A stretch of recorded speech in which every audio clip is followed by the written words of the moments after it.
Welcome back to the OOP Daily Series, Lesson 6, and this one rewires how you think about classes. Last time we covered inheritance, the HAS-A relationship. Today we flip the default, composition, the HAS-A relationship. A cart has line items, an order has a payment method, a pizza has toppings, and roughly 80% of real-world class relationships look exactly like that. Master this reflex and your code gets smaller, more testable, and way easier to refactor. So here's the roadmap. 4 mental models, and by the end you'll reach for HAS-A before is-A automatically. First, you'll see composition and inheritance solving the same problem side by side, and why composition wins on flexibility and testing. Second, you'll spot HAS-A relationships in the wild. Third, you'll inject dependencies through init, like a senior. And fourth, you'll learn the 4-step refactor that fixes most inheritance hell. Let's start with the classic pizza example. Go inheritance first and you're trapped. Hawaiian meat lovers, then Hawaiian meat lovers multi-inheriting both, and with 50 toppings you'd need 2 to the 50 classes. Insane. Now look at composition. One pizza class that has a list of toppings.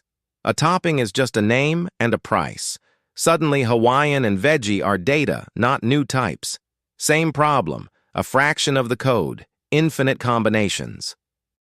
Same idea, real codebase. Here's a sneak peek at the Lesson 12 capstone. A cart has a list of line items, and each line item has a product. 3 tiny data classes, 0 inheritance, and the relationships just chain naturally. Product is a frozen value object.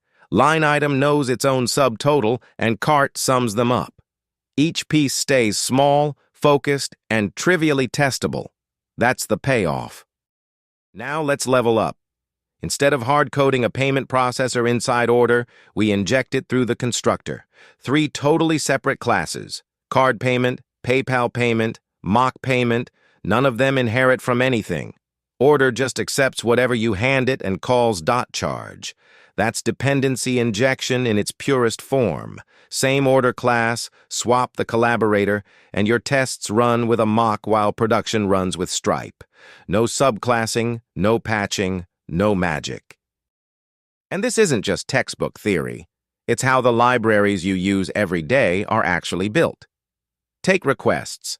A session has a dict of adapters, so you can swap in a custom HTTPS adapter for retrees or mocking without ever subclassing.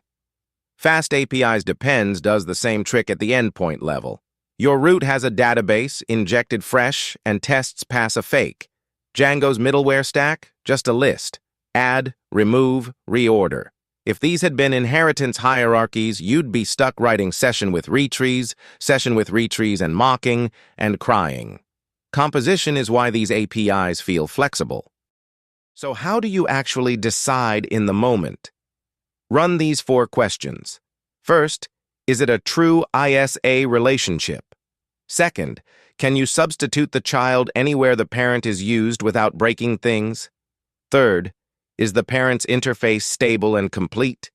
And fourth, will the hierarchy stay shallow, 1 or 2 levels max? Here's the rule. A single no means compose.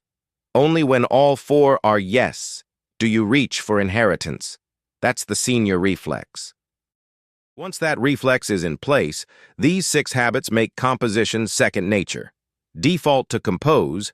Start with self.x equals SumClass, and only inherit after passing all 4 questions.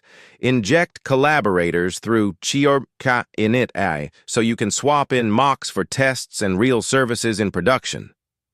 Type hint your HAS-A relationships, because composition without types is just JavaScript wearing a Python costume.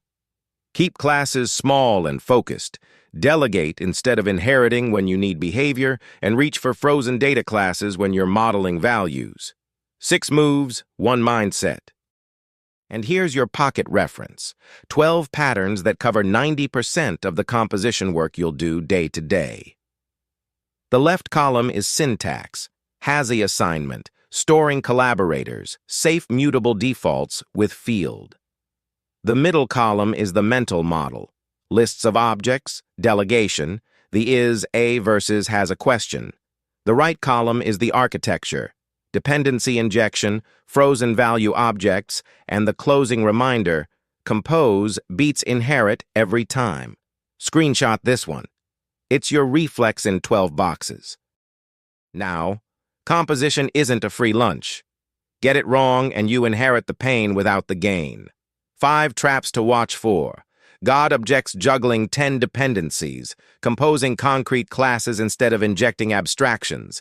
Delegate hell where you forward 20 methods one-to-one, forcing composition where it's clearly HAS-A like bicycle and vehicle, and skipping type hints so nobody, including MyPy, knows what you actually composed. Recognize these and you skip the rewrite. Time to lock it in with 3 exercises. First, find an inheritance hierarchy in your own code, or write the pizza 1, and refactor it to composition. Watch the line count drop by 30%.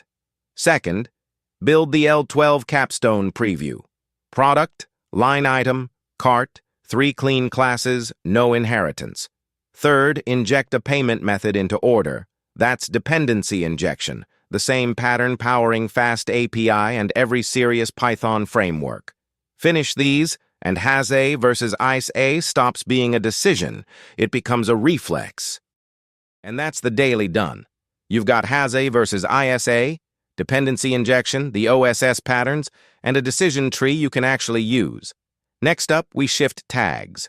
Lesson 07 takes you into advanced territory with encapsulation and the property decorator.